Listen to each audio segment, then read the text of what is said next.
Good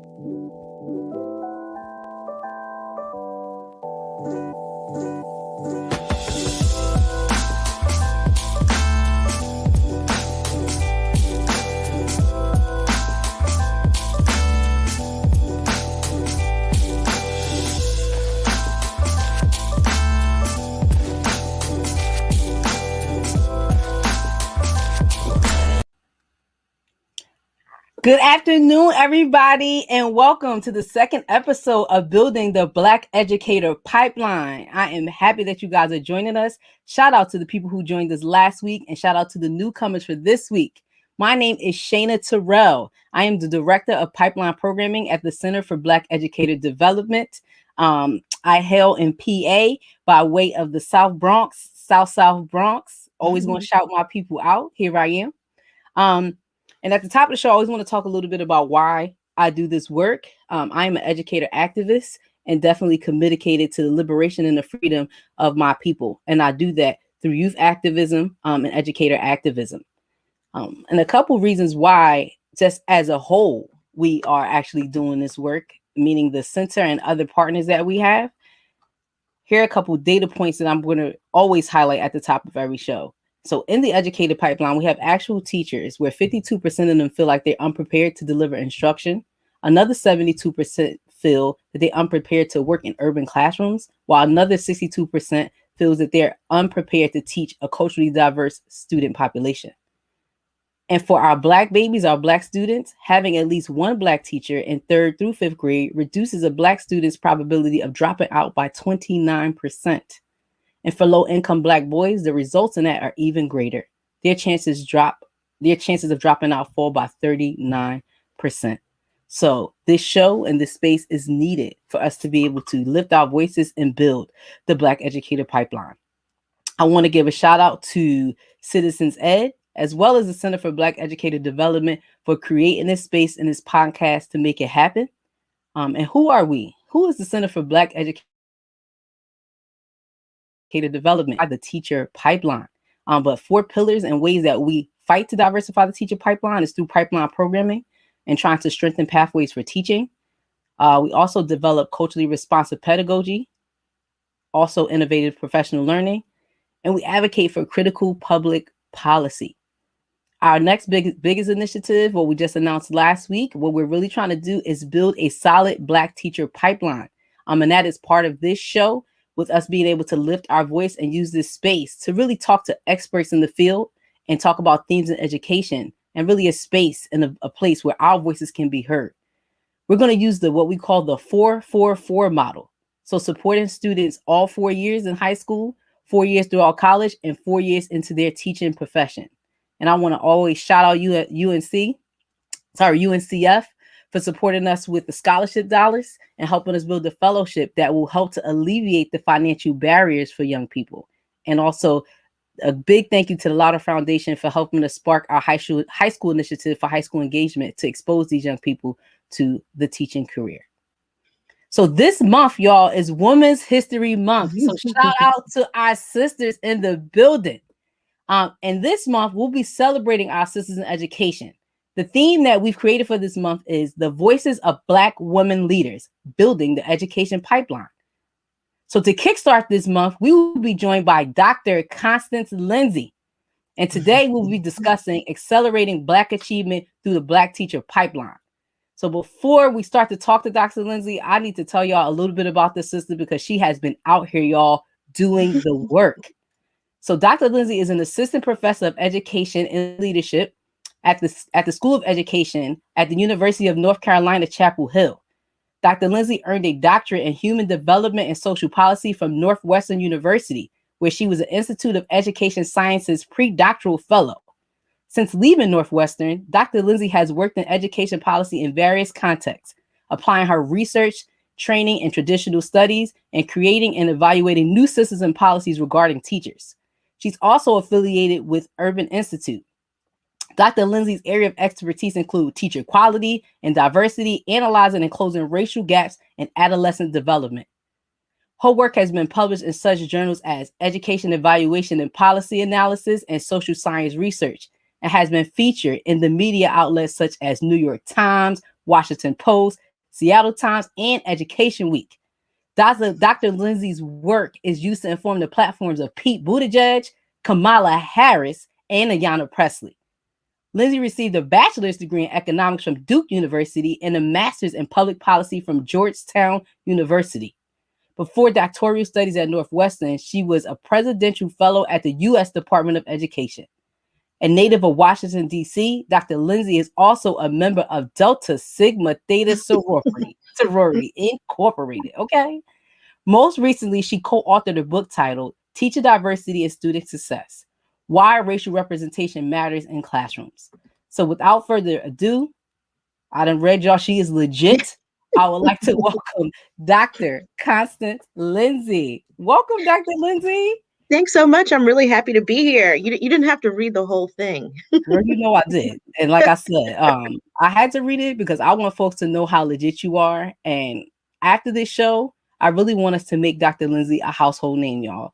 Anybody who is doing work with Black students, anybody who is about Black student achievement, you should know Dr. Lindsay's name. You should know her work. You should be using her work to inform your data points. So yes, I did. I had to read that whole thing so people could know, sister, you are out here doing the work. You are in the fight and you are in the movement. So awesome. we appreciate. Well, thanks for having me. Yeah, I'm excited to be here. Yes. So Dr. Lindsay, there's a couple of things I want to get into, but I think before we actually start talking about some of your work and talking about ways that we can really affect the teacher pipeline for Black student achievement, I want to talk about the word achievement and really achievement gaps. I think achievement gap is a buzzword in education. We hear that everywhere. Student achievement. We got to close the achievement gaps. But through your research, can you really talk about what the achievement gap really means? Can you define that for people? Yeah, that's a great question. So I use it just as shorthand to think about sort of differences in average outcomes between groups, right? And so what's critical to mention here, and lots of scholars have sort of talked about this, is that it's not so much the gap that we're really interested in. We're really interested in sort of systematic disparities between groups, right? That happen, that we might use policy to address, that we need to research, that we need to understand. So in my little subfield is just a shorthand for thinking about race and education. But certainly you can think of them as opportunity gaps, right? As educational debt gaps, or you don't even have to think about gaps at all. We can just think about ways to make things better for Black kids. It's a very sort of strict narrative when we use that gaps language. So definitely don't want to limit ourselves to just thinking about gaps per se, right? I mean, if you wanted to, you could talk about white Asian gaps, right? So it's just really just a shorthand to capture the fact that I study thinking about race and education and policy and how we can make things better for Black kids. And when you talk about gaps so people can understand what the gaps are, could you give a few examples of, through your work, what you see are opportunity gaps specifically? Correct. Yeah, so the way that I think about my work is we see something out there that's happening out in the world, right? So, on average, you might see differences in test scores for kids, right? And so you would refer to that as an achievement gap. But we all know that there's so many different factors that go into why our kids aren't performing where we want them to perform. We also see things like overrepresentation in things like disciplinary actions, exclusionary discipline, those kinds of things. And so we sort of do reduce the language to thinking about it sort of from that gap framework. But really that underlying issue is we see some sort of over or underrepresentation that we're interested in investigating and making better. And so we're going to try to figure out what are the factors, what are the implications going into these different disparities. Got it. And then one of your research papers, the long run outcomes for race matching. Yeah. Could you please highlight for us some of the benefits of race matching for Black children? Sure. Yeah. So let's take a step back. So a lot of my work focuses on sort of thinking about teacher diversity, and in particular, the role that Black teachers have on Black students, right? And so this is really just trying to show what we kind of all know sort of anecdotally or might sort of presuppose is the case, but trying to really investigate this relationship between what does it mean to have a Black teacher for a Black student and what outcomes are changed for that student's life.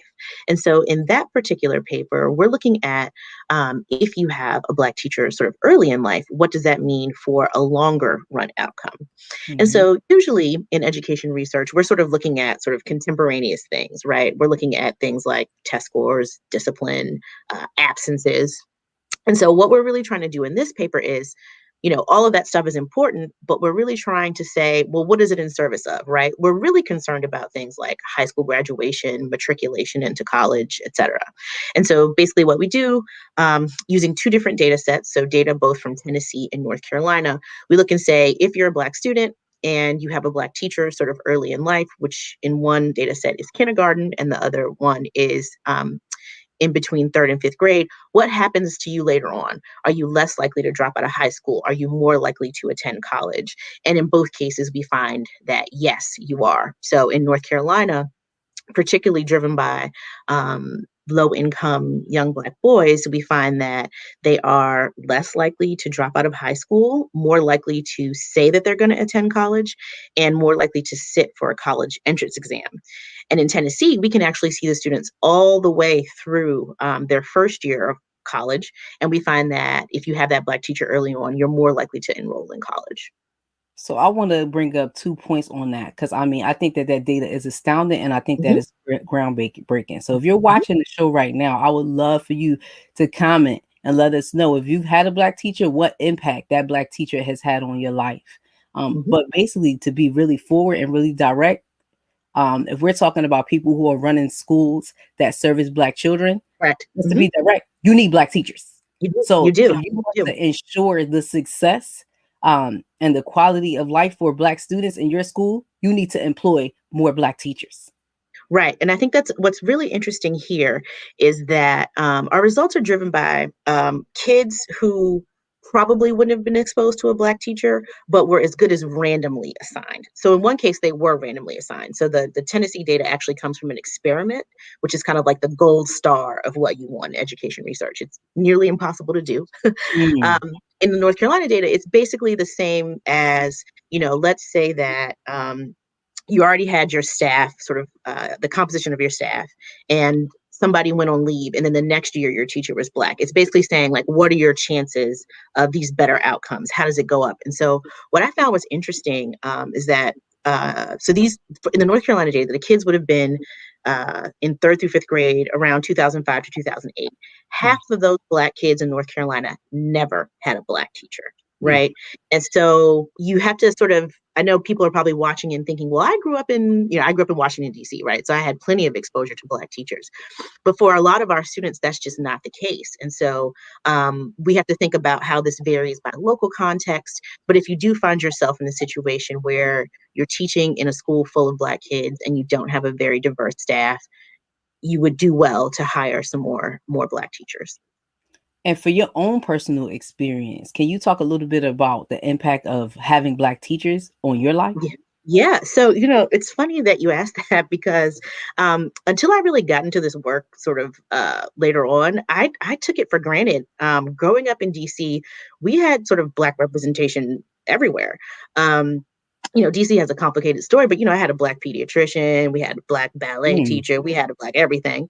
And I actually had gone to DC public schools through eighth grade. The most impactful Black teacher, though, that I had was my grandmother, who taught at Dunbar in DC for about 30 years. And she was passionate. She was a math teacher. I fully believe that I wouldn't be a quantitative researcher if I didn't have my math teaching grandmother who made me not use calculators and things like that. right. She went to Spelman. She came, she has that educator story. Um, and so, it was something that I really took for granted. But like, if you go on social media, you might, I think you guys asked that question, when was your first Black teacher? There's many Black kids that have never had one, or Black maybe the teacher. first time is college. I teach at UNC and I regularly get emails that say, you are the first Black professor I've ever had, or I'm a biology major, but I just took your class because I wanted to have a Black professor. So it really means a lot to people. It's very impactful. And I mean, you've been blessed to have just blackity black all around you, which Yes. is a super blessing. But even in Mm-hmm, last mm-hmm, week's episode, you had the benefit of what we talked about. Like your first teacher was the matriarch in your mm-hmm. family. Correct. In the Correct. history and tradition of the black teacher pipeline is about black family being the first Mm-hmm, teacher, right? Like it mm-hmm, starts mm-hmm. with us. That's how we're exposed and that's where we learn. Um, Yeah. through my education, I had a lot of Black and Hispanic teachers in my early elementary years. I didn't have my first teacher that I would say identified as Black until middle school. Most of my Mm-hmm, elementary school teachers were very beautiful Hispanic women, like smart, intelligent, and extremely mm-hmm, supportive of me and my goals and my strong personality. mm-hmm, But I mm-hmm, had some really dope, I had like two super dope Black women teachers for me in middle school. And but when you think about the personal effect, right? Because you go over the data and the research, but I know that that experience that I had is super informative for so many children. So to mm-hmm, have Black women to tell you that you're smart, you're beautiful, you're capable, you're strong. mm-hmm. So one, my English teacher had her for 2 years in a row, and she was like, "You guys are Oh, going to be nice. reading." Yeah. She's like, "You guys are going to be reading college level material, Right. right?" And I'm in the South Bronx, right? So Mm-hmm, I'm in the hood in South Bronx. But to her, it's not that we couldn't achieve or we couldn't accomplish. You guys are going to. I'm going to help you to do it. I'm going to support you to do it, which is why I left eighth grade reading on, I think, probably an 11th or 12th grade reading level because mm-hmm. I had a Black woman, I had a Black teacher who believed in me and who didn't operate with me from a deficit perspective, Right. right? Right. So Yeah. there were no gaps to be Right. closed. Right. Right. Right. There was Yeah. only excellence to be Mm-hmm, accelerated. mm-hmm. For sure. So I was super appreciative of that experience. So another thing that really struck me about your research is you do a lot about teacher diversity, but also you talk a lot about what it takes to prepare teachers. So teacher Mm-hmm, preparation. Um, mm-hmm. and yes, we want to encourage people to have Black teachers, but not just for the sake of Right. having a Black teacher, Mm-hmm, right? We mm-hmm. want people to have quality. We want people to be trained. We want people to be prepared. We want people to be ready. So through your work, what would you say folks need support at in order to recruit Black teachers? Yeah, that's a great question. So I think one, we need to go ahead and sort of support the places that are doing it well already, which is going to be our minority serving institutions, right? So Talk about it. HBCUs, yeah, Talk about HBCUs, Hispanic serving institutions, they're doing something right, and they produce sort of more than their fair share of our nation's teachers of color. And so, whatever they're doing, they need to keep doing that. And if I was a district who was interested in going to find teachers of color and Black teachers in particular, I would start with the HBCUs, right? And I might set up a pipeline program or something like that. I also think we need to think about how to expand the pipeline. At its heart, this is sort of a college access issue. We just don't have the number of Black college graduates of color that we like, due to the fact that our kids are underserved in their K-12 education. And so we find ourselves sort of, all the industries fighting over the Black college graduates of color. Um, so so I think there's a few things we can do to sort of expand that pipeline and then just also go where they're being produced and get them. But let's talk about that because I really think that there Mhm, is a misconception about where Black teachers are being produced. mhm, Um, mhm. I think that when you talk about schools of education, a lot of highlights go to PWIs. There are a lot of Right. Yeah. money. There's a Mhm, lot of money even currently getting mhm. invested in PWIs to recruit more Black students to their schools. Right. But I think what you're saying right now could be foreign to some people in our audience. Like, oh wow, HBCUs produce Mhm. Black teachers. Like they Yeah. know that they're there, but I Yeah. don't think that people see the HBCUs as a resource to actually recruit Black teachers directly, and definitely as a point of investment. So if they're Yeah. already producing Black teachers, why not invest in them? But why do you Right. think that narrative exists? And there's all of this energy going into PWIs. Okay, so you Okay. fix the glasses. Oh, yeah, yeah. So, okay. So Let's okay, get it. let's go back. Let's work from like the data to then what I think. Right. Um, So if you Google, I have it, or we can post it maybe after the show is over. I used to work at the Urban Institute, still am affiliated with them. We have a data visualization that's posted that basically shows how diverse schools of education are in comparison to their larger student bodies, right? Mm-hmm. And so in most PWIs, the schools of education are less diverse than the larger student body.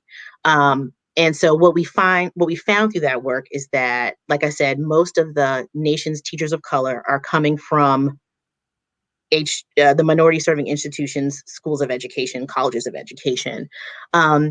But sort of more broadly speaking, for a number of reasons, Black students are less likely to sort of get their traditional education major. So when they do end up in the classroom, either they're coming through that HBCU pipeline or they're coming through alternative routes, which basically means they get their BA in something else, and then they decide to do like a teaching fellows program or something like that, and then they end up in the classroom. One of the most famous alternative routes would be Teach for America. Teach for America is now one of the #1 producers of teachers of color. So regardless of your feelings sort of about Teach for America, there is that empirical fact, right? And so what we can start doing is thinking about the reasons why Black students would be less likely to get a traditional education degree, right? Mm-hmm. There's been, plenty of stuff written on it by like lots of great scholars. It's things like, if I were to go into education, I am interested in social justice and I don't see myself reflected in that curriculum. Okay. Or there's sort of these barriers to entry that happen at the schools of education that are going to disproportionately impact people who have not been served well by their K-12 ed.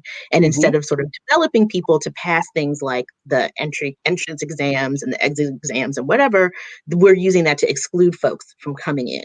And so we have to do some thinking about what the value of those things are. And then I think it's just political, right? I think if you have a flagship university, even though I do work at one, if you have a flagship university, they get resources, right? They're going to be, when there are opportunities for more resources to be parsed out, they're going to have more, they're going to be better prepared to go after them. And so they might be able to present sort of a better application for a grant or something like that. Whereas you already have people who are busy actually doing the work. And so, I would suggest that if there are policymakers who are sort of thinking about these things and you're saying, okay, well, we know that this is a really important issue and we're going to give out some more money, just go give it to the people who are already doing it. I mean, I think it's fine to try to diversify the larger schools of education. I just think you'll get more bang for your buck, because a lot of those schools of education don't even train undergraduate teachers anymore, which is also a political choice. So So I think there's lots of sort of you pause politics. right there, right? And the Yeah. reason why I'm saying that is Mm-hmm. when you say that they don't train. Can you talk about what you mean when you say that? Right. So yeah. So if you think about, so generally how sort of the traditional teacher sort of licensure pathway pipeline works is you get that BA in education, and that sort of makes you eligible to get your license and certification. So Yep. if I go to my school, it's already worked out. I go to my state flagship, it's already worked out with the teacher licensing board, right? Yep. Um, but a lot of places have made the decision to just cut those undergraduate programs, or they're focused only at one or two schools in the state who then begin to sort of monopolize the production of folks. Yep. And so you might wonder, why would a state flagship not produce any sort of undergraduate educators? I don't know. I'm just asking. That's a question we can think about. Right. But why So, wouldn't it? That's yeah, a why valid wouldn't question. It's a very valid question. it? Right? Maybe because it's expensive, or I don't know why. So, so then you find yourself in a situation where sort of the training at the undergraduate level, at least, is sort of outsourced to different schools to handle sort of different programs, that sort of thing. And yeah, so I'll stop there on that. No, I mean, I think you make valid points how they have decided altogether in some places just to cut undergraduate programs. I think Altogether, right? one of my largest concerns too is even the undergraduate programs exist. There's a lot of theory and a lot less practice, Yes, which is yes. problematic because people are Mm-hmm. leaving out of institutions not prepared to teach. My Yeah, biggest problem, if you're going to talk about theory and academics, how are people leaving your institutions not prepared to pass certification tests? right, Um, right. Yeah.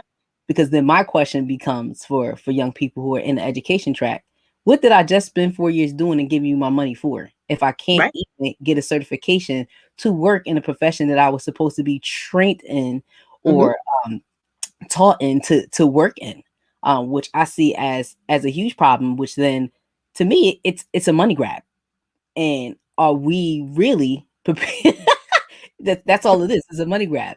And are we really preparing folks to become teachers? And then when we're talking about the financial barriers that young Black people face, they don't have time for people to be stealing their money and not preparing them for professions. Right. Not be able to get a job. It's the same thing you with any sort of undergraduate degree. If you train in something and you can't get a job, that besets you with a host of problems.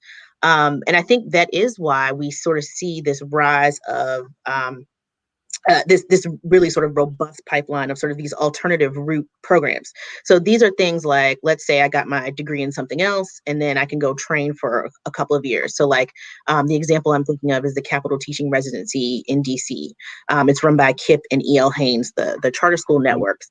And so that's kind of a model where you're learning how to be a teacher, but you also get paid, but you're working under someone, but you're getting experience with a diverse set of kids every day. That's going to really allow you to sort of develop that training and, cultural responsive pedagogy, all of those things. And I think those models might be a little bit more promising in terms of expanding that pipeline. Yeah. Yep. You have the urban teacher pipeline as well. A lot of partnership with Johns Hopkins University, but they do a lot of work to specifically help Black folks get into the classroom. I think you have the rise of Relay Graduate Education School as well, who does work with districts, but they are also doing a lot of work with charters. And I know charters have kind of been in different places, leaders at the forefront in trying to do or place alternative cert folks. And I get why, because a lot of times you jump over some of the union nonsense that you have to go through and all that other stuff. But it is concerning to me that we have universities with teaching colleges who are not preparing teachers. Then we can get into a whole conversation about, well, who's responsible for that? Like, who's supposed to hold them accountable? Is it the university? Is it the state? Like, who's supposed to hold them accountable for producing quality teachers if that's what you exist? And we're giving you all of this money. Yeah, it's a lot of resources. Yeah. My current employer not included, but it's a lot of resources. We ain't here trying to get you fired, okay? Right. We don't here trying to make you a household name. Yeah. So that's the other thing, guys, I want to lift up with Dr. Constance Lindsay. Again, if you are doing this work and you are serving Black children, you should know her work and you should be using her work. That is something that we should be doing. Like, she should be a household name. There's no reason why I should be talking to somebody who's serving Black children and they don't know who Dr. Constance Lindsay is, or they know the numbers of my work. Yeah. Right. They know the numbers. People can quote the numbers, but you say that the researcher behind that is a Black woman by the name of Dr. Constance. It was a Black researcher that did that. Yes. And y'all should know the sister's name. So y'all should start the movement, y'all. Hashtag Dr. Constance Lindsay, hashtag household name. Because that's what this sister needs to be, especially during Women's History Month. We need to lift up our sisters, especially our sisters that are doing the work. So hashtag Dr. Constance Lindsay, hashtag household name. Okay, this is what we need to do and lift up for this sister. Well, let me ask you another question, Dr. Lindsay. I mean, you've done all of this work, like great work with this research. What do you think has been the barrier to you becoming a household name? Oh, I don't know. I don't necessarily. Well, okay, I'll say a couple things. One, I am the stereotypical nerd researcher that I just really like to be a researcher. And I was really I'm interested in all this stuff. I'm very passionate about it. In grad school, I didn't do as much on teachers, but I've always been sort of obsessed with thinking about like race and education. And I've even had to sort of, over the process of my career, decolonize my own mind on how I thought about a lot of this stuff. Because, you bring your own lens to it. So I've always just been super passionate about the work and Black kids. And, I was never really pressed about where I did the work. And so I didn't go like directly into a tenure track job or anything like that. That just happened a couple of years ago. I've always just been interested in the questions. And so part of it is because I didn't set out to be a household name. You should be though. You But should but be. to the extent, but the thing that I am very passionate about is, and this is actually why I don't have as much free time as I like, is that I don't have a problem. Like, I do a lot of speaking to things like North Carolina has like a minority, or it was like a Black superintendents group or something like that. I love to go talk to groups like that and really make that translation from the research to what they can actually do, Yes. and thinking about translating in terms of policy, and really getting Black folks into that policy conversations. And so I'm doing all of that. And so that makes me happy. So I don't necessarily have to be a household name, but as long as I can be, a resource to folks and sort of Mhm. bridge that gap, one of the most sort of fun things I do that I don't really have time to do as much nowadays is go talk to like groups of parents and let them ask me questions, because a lot of times their questions are infinitely more interesting than the questions that other academics are going to ask me. Um, and in particular with Black parents, they're looking for solutions. They're engaged Yes. and they're informed, and they do a really good job of combining what you tell them the data says with what their lived experiences are. And so to Mhm. the extent that I can have that kind of impact, I'm happy. But that is why you need to be a household name, because Yeah. you can actually take this research, right? You have all these data points, and a lot of these organizations say that they're data driven. So you Hmm. have the data, but what you can Hmm. also do with the data is take it and make it practical solutions for people, Hmm. which I Hmm. think is astounding, because a lot of people have data, and say that they're data driven, but do they really know what the data is saying? And what data are Yeah. you actually looking at to appropriately serve the needs of Black children? Hmm. And It's that's not why transparent. I'm proclaiming right here. If you're not Yeah. looking at data from document, like, are you looking at legit data? Are Yeah. you really in the business of serving Black children?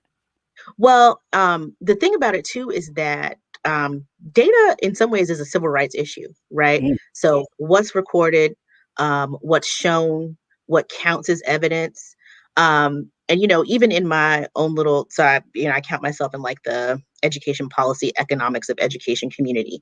It's not a very diverse community, but it happens to be the subfield where the policymakers go for work, where it's where people grab evidence to make policies and decisions. But we are highly underrepresented in that community, and have a very limited way that we think about race.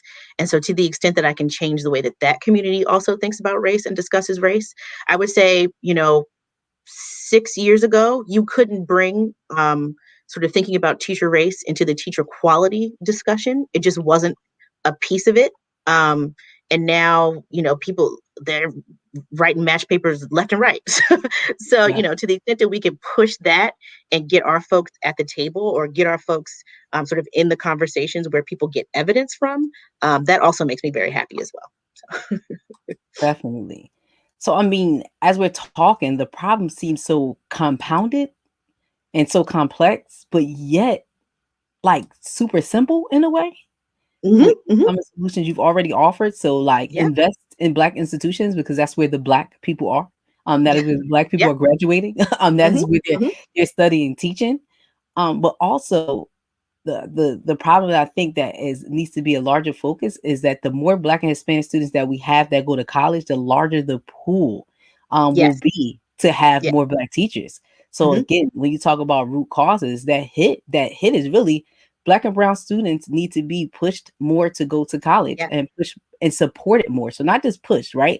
Because you Right. don't want to push people into a career where they're coming out with all this debt, right? Because that's Hmm. one of the biggest criticisms about college. Like, back in the day when you and I could have came out in $30,000 maybe worth of debt. Well, I don't know Yeah. about you, since you got all those degrees, but you was a fellow, so some of that Well, was probably free. some of them were paid for Yes, by I was others. about to say he was a fellow.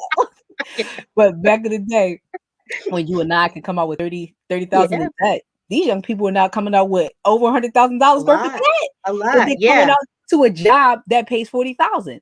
And Right. then that creates a misconception that the teaching, there's no money in teaching, which isn't necessarily true. Yeah. If I'm coming out of college at 21, 22, making 40,000, 45, that's some good money. It's And decent money. Yeah.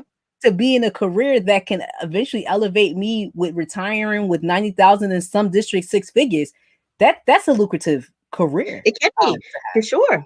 Yeah, and I mean, so a colleague of mine, she's also a Black woman ed policy researcher. Her name is Dominique Baker. She's at Southern Methodist University in Dallas. We have a paper that we're working on where we basically look at student debt burden and this question of teacher diversity. And basically, one of the things that we find is that for a lot of our students, they have to take on loans to access college education. But but once it gets over a tipping point, they're less likely to go into the teaching profession, which makes sense. It's a totally logical thing. If you have the debt, you have to be able to pay it Pay off. it off.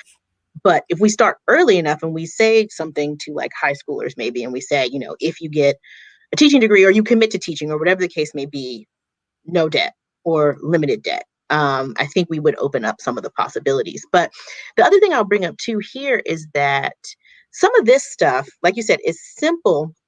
And what I also tell people is that the whole teaching profession is under like a whole set of challenges. And so fixing some of those challenges would fix some of these issues with the diversity. It's just with anything, with Black people, it's going to be felt more acutely, right? So if you did increase pay, that would help, right? If you did something about debt, that would help. It might even help us more because we tend to be, paid less and indebted more. So, Yep. yeah. Definitely. So you segued into another question I had though when you talk about what to do with high school students. I'm curious on your thoughts about early exposure to the teaching profession and programs that would support students entering the pipeline as early as ninth grade. Yeah, I think that's a great idea. I think there, though, I would be careful. There, I would really want to focus on expanding the pipeline, right? And sort of bringing on kids who otherwise might not sort of know what pathways they could take, or just really providing more options. One thing that sort of scares me about some of the pipeline stuff is you don't just want to like take the kids who would have been all right anyway, or just like we're all fighting over like one little small set of kids who get identified as talented, blah, blah, blah.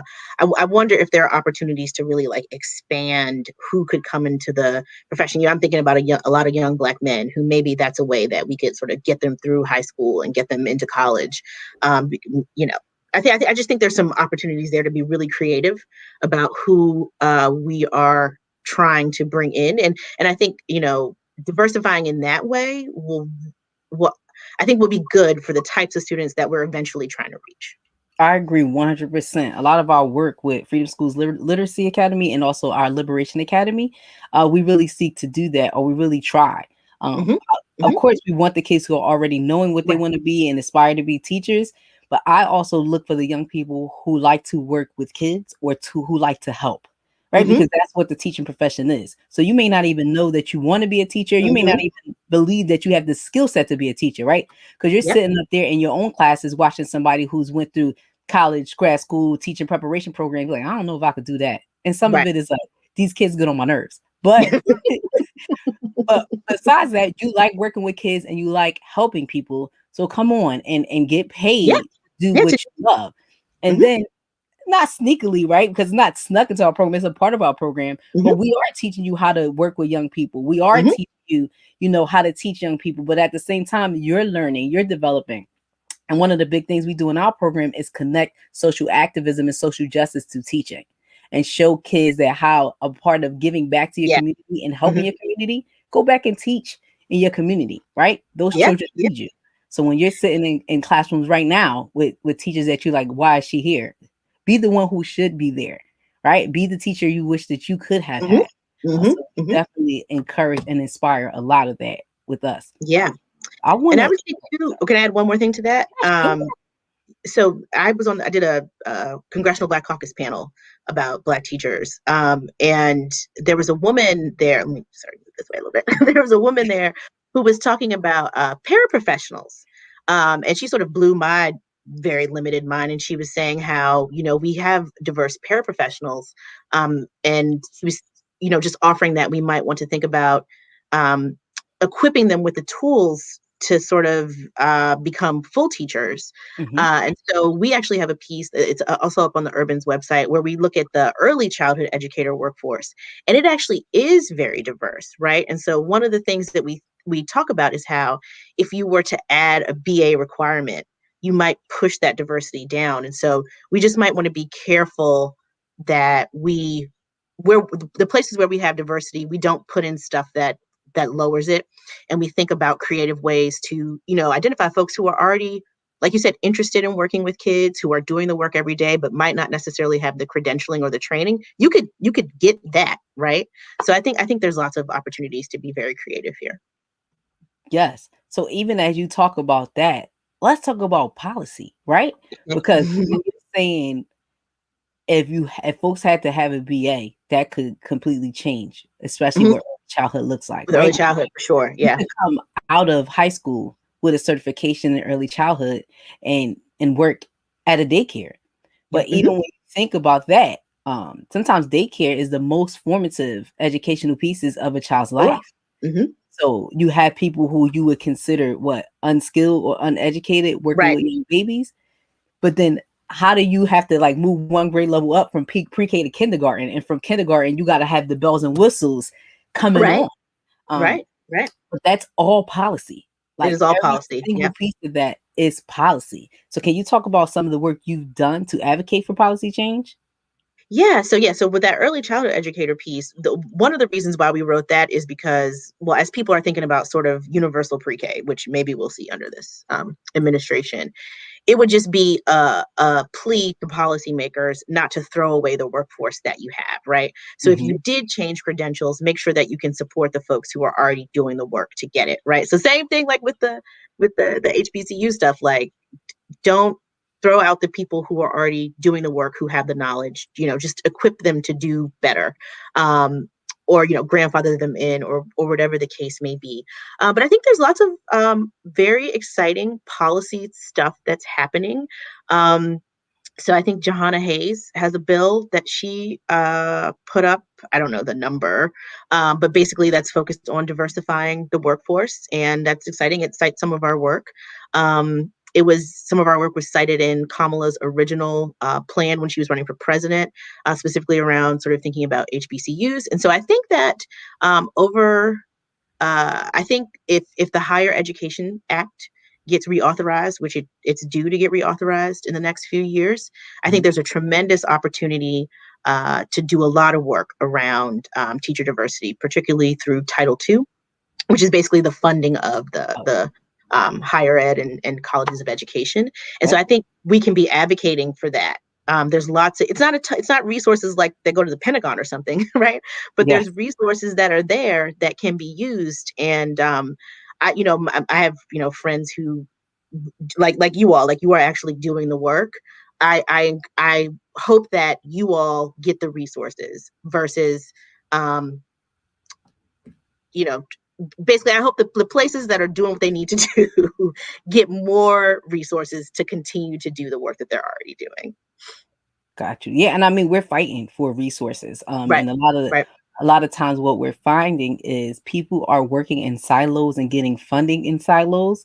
But I think that again, if people pull together and there was policy to streamline funding to support a Black educator pipeline, I mean the work would be like 10 times easier. But a lot of what we're doing, especially even in this space, is trying to elevate that's a problem. For sure. We have all these resources and we need folks to like work together to support Black educators. And if that means investing in early exposure, and I hope that folks who are operating high schools hear this, investing in your own student population to be able to build your Black teacher pipeline. And then the next move of that is really investing in HBCUs where the pool of Black people are, and the pool of Black educators are. And again, no striker gets PWIs, but that's where they're at. But I think it definitely starts in the early investment in your own students and in your high school. I want to shift gears a little bit to talk about dismantling the school to prison pipeline, but I also want to say to our folks out there in the audience, if you have any questions for Dr. Lindsay, I will try to get to them. So please pose them in the chat if you have any specific questions while we have her on, definitely about her research. But I do want to switch gears a little bit and talk about how we can build the Black teacher pipeline to dismantle the school to prison pipeline. Because I know also a lot of your work has been on school discipline. Sure. really like why Black teachers are less inclined to, like, they're less inclined to be offended by things like willful defiance, right? Like, Correct. Yes, that's exactly what it is. So yeah, so that paper basically looks at, and this is also using North Carolina data. We basically look at the relationship for Black kids between having a Black teacher and your sort of likelihood of receiving exclusionary discipline actions. And so think about stuff like in school suspension, out of school suspension, expulsion, all the stuff that's super harmful because it reduces your instructional time. And, it also has socio-emotional effects as well. And so basically what we find is not huge effects, but very consistent effects. So like if you, so no matter whether you're on free and reduced price lunch or not, in an urban environment, suburban environment, rural environment, et cetera, it's a pretty consistent effect that if you're a Black student who's matched to a Black teacher, you are less likely to get those harsh discipline outcomes. And we find that what's driving most of it is what we determine willful defiance, which is basically like interpersonal stuff, right? So that's when you have the most opportunity to have a sort of cultural misread between you and the teacher. And there's been a lot of really good work that's been done on this in the parenting literature, how, maybe Black mom's discipline is a little bit different than what your white teacher might sound like at school. Maybe you missed a message or something like that, or whatever, maybe vice versa, or whatever the case may be. And so that means that there's really an opportunity to intervene there, and sort of to reduce these exclusionary discipline outcomes. I'm also working with Dr. Jason Okonofua, who's a Black researcher at Berkeley. He's working on a teacher empathetic mindset intervention to basically sort of intervene, right? So we know, and there's that Monique Morris book, Push Out, right? So a lot of what's driving this is really just cultural differences around behavior, or the misreading of behavior. And so yeah, so there's work to be done, both with the expansion of Black teachers as a solution to this, but also really training white teachers. Yes, I was going to say that. So you make a really good point when you say, like, it's a cultural difference. And I spent a good majority of my career in school culture as an assistant principal school culture. So yeah.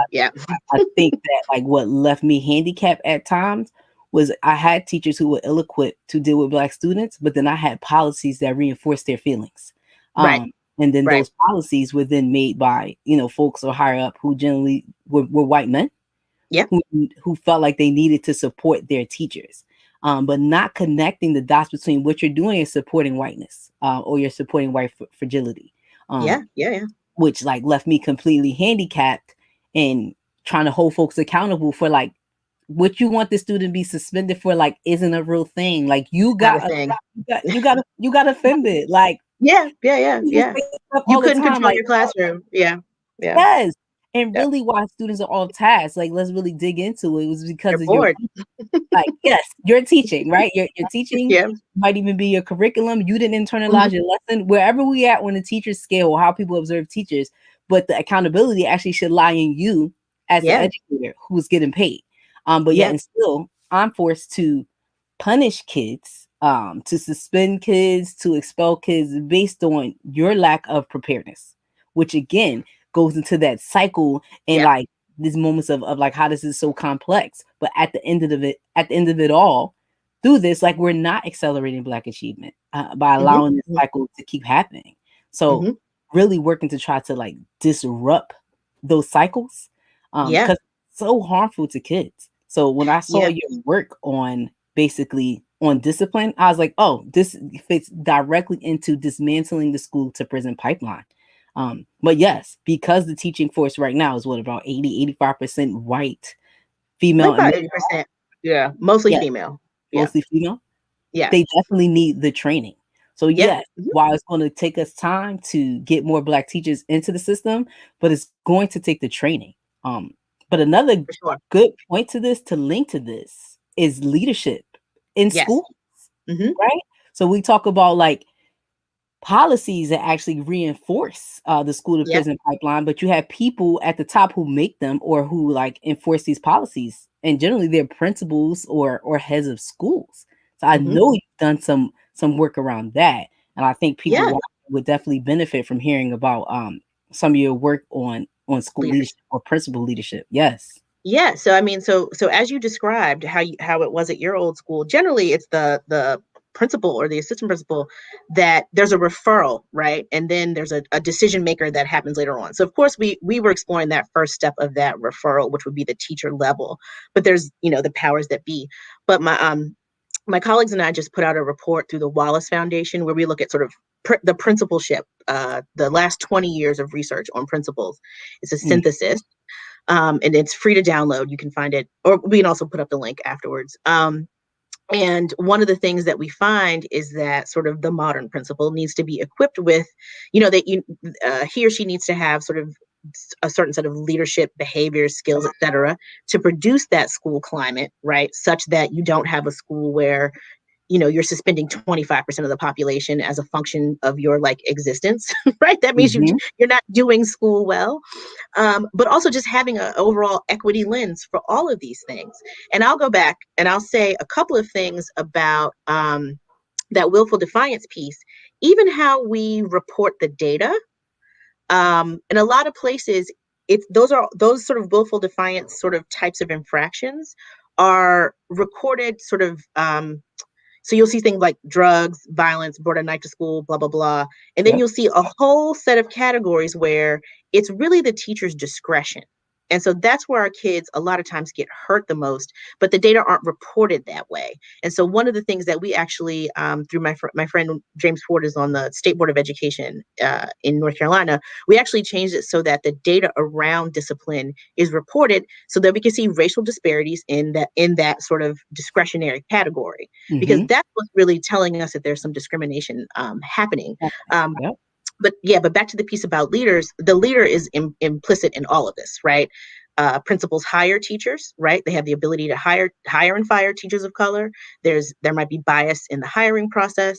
They're also instrumental in the school climate.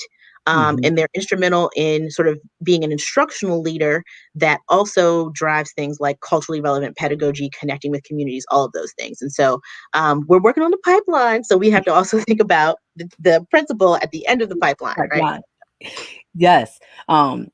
Even though our work at CBD is heavily focused on teacher recruitment, training, and retention, that's why this show is called the Black Educator Pipeline, because we would not be able to sustain that work without the support of all Black educators, all educators in the pipeline. Because part of our vision is to ensure that anybody who is in front of Black children from K through 12 is equipped to help our children, advance and move forward, and again, accelerate Black achievement. That's like a large part of our vision and what we're doing. I have a question here for you, Dr. Lindsay, from Stephen Glass, or maybe Stephen Glass. First of all, he says, thank you. In addition to school discipline and diversifying the teaching workforce, what other educational policies should educators be aware of and work to address? Oh, that's a good question. Well, yeah, that's most of the stuff that I focus on. Let's see, what other things I'm interested in? Yeah, so yeah, that's a good question. I guess I'm also there's a strain of my work which I'm trying to pick back up, which focuses on sort of thinking about out of school stuff. So that's not necessarily policies per se, but that's more so thinking about how we can shape our kids' out of school experiences to make sure to also sort of impact their achievement. I think in terms of other educational policies, I think, of course, we should all be paying attention to what's happening with higher ed right now. I think COVID has presented a number of challenges, but maybe some opportunities for rethinking how we do higher education and credentialing. I think there's just going to be a lot of activity um, around that moving forward. And then just like I said, that sort of general umbrella of teachers in general, right? I'm really curious to see also post-COVID, what's going to happen to the teacher workforce, right? I see parents sort of demanding like, I really want my school to be reopened. And I understand that, but then we also just have to consider like, who's going to be left standing when all this is over? And are we going to have shortages? Is that going to exacerbate problems that we had before? So those are the things that I would be sort of thinking about and focusing on. That's a good question. Yes. And to segue back into definitely the school to prison pipeline, just from your thought process, right? Because I think I have a thought of my own. Uh-huh. But why do you think Black teachers are so less likely inclined to be like offended by things by like willful defiance, right? Like I Yeah. was a Black That disciplinarian, so there were certain things that I was just like, "Are y'all serious?" And I had my mhm. own method of dealing with children. But why do you think we're like less inclined to be so offended by what others would consider disrespectful? Yeah, that's a good question. I mean, I don't know, that's kinda outside of my data, but, Got you. I mean, I think there's a lot of We'll talk as parenting Black literature. women. Let's talk as Right, yeah, Black sure, women. sure. I mean, I think there's a lot of parenting literature, right? Right. That demonstrates this, where it's basically the way we sort of solve problems is a bit different than white women. Mhm. And the you know so in the parenting literature it's like differences between being like authoritative versus authoritarian, and then like one is what you're seeing at school, and maybe one is what you're seeing at home, and maybe there's a mismatch or there's a difference. But Mhm. I think it also is the white fragility piece. And this is actually a knock that I get sometimes on my work, is that I'm celebrating Black teachers, but I'm not indicting white teachers. But there's Mm. a lot of work for white teachers to do, in terms of soul searching, and to really have that culturally relevant piece, and in particular having the training they need to be, in an urban classroom. And there's white teachers who do it well. I had good white, decent white. I had some bad ones, but I had decent white teachers when I was in DCPS, who probably had to learn how to sort of survive in Black culture because that was the culture. Um, but yeah, I'm seeing where you're going, but that's a little bit outside of my And let me say this too. Like, even though you get a knock for not indicting white teachers, I want to say that I like the focus of your work and how you focus, because I still think that your work is focused on accelerating Black achievement and not focused right, on a deficit. The time you spend is how to accelerate the excellence of Black children. Like, what correct. can we Yep, do better for Black children? Not what is wrong with Black children, not what is like happening. We have enough people indicting white right, people, right? Which is right. fine, right? We even got white people indicting other white people now, which is a glorious thing, right? Right, yeah, they So can handle it. Take it over. yes, do your thing. Indict y'all folks, okay? Indict Right, y'all right. folks. But I Yeah, yeah. think what is phenomenal is, again, have someone like you who is focusing on the ways that we can support our Black children as they Yeah, as they go through K-12 education. So though it might be yeah, a knock on your work, I will say I appreciate how you present your work. I appreciate the work that you do and the way that you do it. yeah, no, thank Because you. it's a And I mean, you'll notice, in some of my studies, I can't really get away with it, but I'm trying to get away with it more, is I'll only have Black kids in the sample, right? Because I don't see why they need to be compared to white kids. white But a lot kids. of times I never make it through, but that's how I try to get it started. Even with the long run paper, we only had Black kids at first. And then by the Mhm. time it's going to be out in a journal at some point, we'll have a white sample just to show, I don't know what we're trying to show, because it was never intended to be worried about white kids. But even in my work, I'm just really interested in what's happening for Black kids and other kids of color. So, But even doing that is so important, because you people will be out here thinking that Black people are just monolithic. Like, we all have the right. same Oh, for sure. experience. That Yeah. we all poor, and we all grew up in the ghetto, and Mm-hmm. like we have uneducated parents. Like, some people Mm-hmm. like think that is the Black experience, when that is like Mm-hmm. completely not true. There's enough diversity in the Black experience Yeah. to have your samples just be Black children. Yeah. There Mm-hmm. are Black For children who sure. live in all Black suburbs and have all Black teachers. And Mm-hmm. there are children And they who, got a set of challenges. Right. yep, Yeah. We and got there are work to do children. everywhere. Yes. So, but to focus strictly on, again, the needs of Black children and leaving out the comparison, that's also helpful in terms of squashing that gap Thinking that notion, gap. Right. Exactly. Mm-hmm. right? That somehow Black children have a gap and they need to catch up to Mm-hmm. whiteness. When Mm-hmm. again, we're already excellence, and we just need Mm-hmm. people to accelerate our excellence. Yeah. Yeah. For Um, sure. Dr. Lindsay, we are coming to time. So I just want to know if there's anything that you would like to highlight or say. I definitely want you to plug that book real quick, Yeah, sis. go ahead. You can get the book. If you order directly it's through Harvard Ed Press, and you can use the code TDSS21, and I think it gives you 20% off. I think through the end of March. We just try it. Just go try it today. Yes. And the book Yeah, but is yeah, Teacher the most Diversity and Student Success.